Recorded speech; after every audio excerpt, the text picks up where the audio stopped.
Hello you sexy little swines, I'm Josh from WhatCulture Gaming, and Christmas, if you hadn't guessed it already, has come early because last night Marvel Ultimate Alliance 3 was announced at the Game Awards, and I'm still trying to process it, if I'm being honest.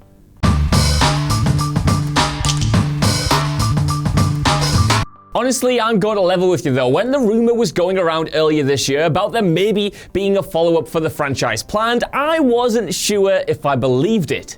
The world had moved on from the kind of games Marvel Ultimate Alliance represented, and who even owned the franchise anyway? Was it Activision or was it Marvel at this point? Nobody really knew. Well, it turns out it was indeed Marvel. Proving yet again that I'm gaming's biggest idiot though, there it was last night, a proper third installment being unveiled on the stage of the Game Awards, but there was indeed one catch. It's only coming to the Nintendo Switch. Not only that, but the developers in charge are Team Ninja, the guys behind Ninja Gaiden and low-key contender for Game of the Generation, well, according to Scott Tilford anyway, Neo.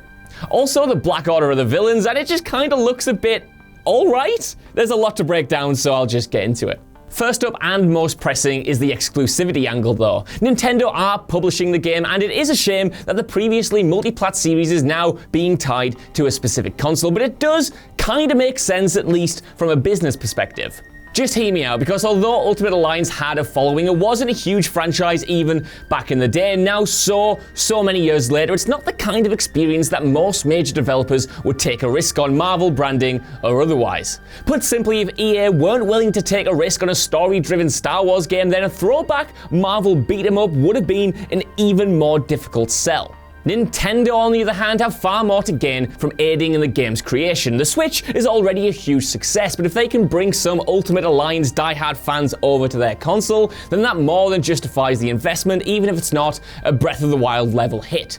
In my eyes, exclusivity isn't ideal, but I can't have seen a sequel happening any other way. Even stranger than exclusivity though is the choice of developer Team Ninja. Though they haven't been averse to taking on established franchises before, after all they did indeed team up with Nintendo once before to work on Metroid Other M. How they ended up in this gig is a total, complete mystery.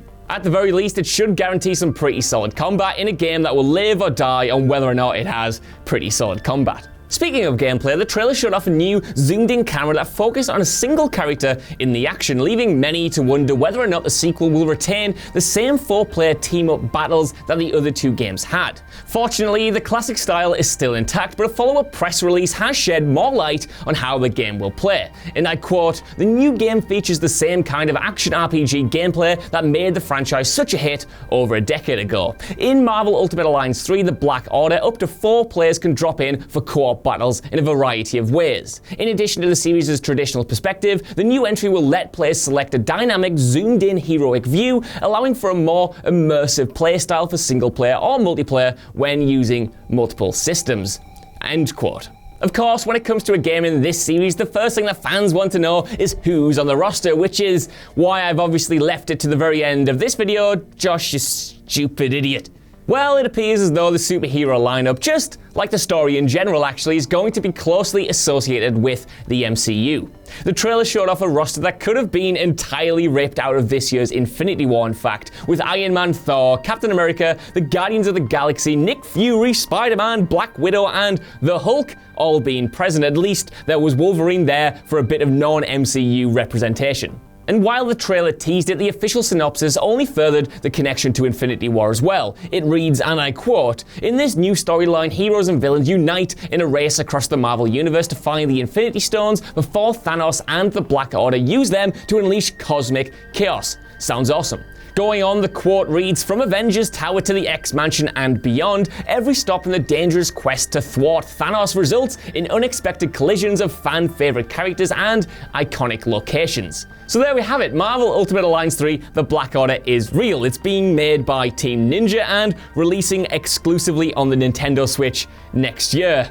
I want to know what you guys think down in the comments below. Is this what you've been waiting for, or does the announcement come with too many caveats to truly get excited? Either way, could you give us a like, share, subscribe, and head over to WhatCulture.com for more lists and news like this every single day. Even if you don't though, I've been Josh, you've been watching WhatCulture, and I hope you have a Merry Christmas, you filthy, filthy animals. See ya.